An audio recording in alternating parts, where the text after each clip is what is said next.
Okay, so I'm just gonna show you a little bit how I do my pulling on my cylinders. I've already opened this. I tend to open much wider than I want my end product to be. This is about 4.5 inches right here. So basically I'm gonna take the heels of my hands first and I'm just going to collar in on the top, just sort of angling that top in, and that's so that it doesn't turn into a bowl. So you can actually see how much clay is from here to here. And I'm gonna spend a good amount of energy gathering that clay. So I'm pushing, and this is why it gets narrower.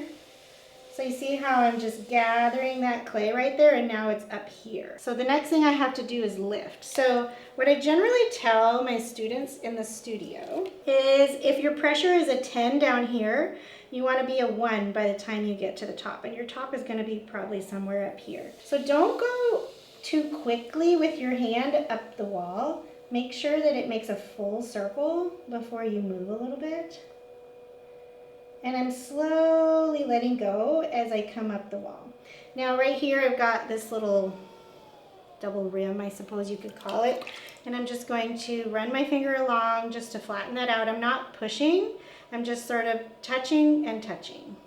All right, so I'm gonna do that again because I still have clay down here. You're gonna have clay that you gather almost every pull. So you're just gonna push and then lift. I'm coming up real slowly. Whenever people get uneven walls, thick or thin spots, it's because they tend to go up too quickly.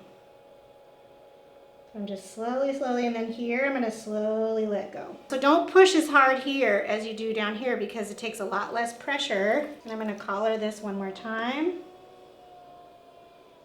Run my finger along the top.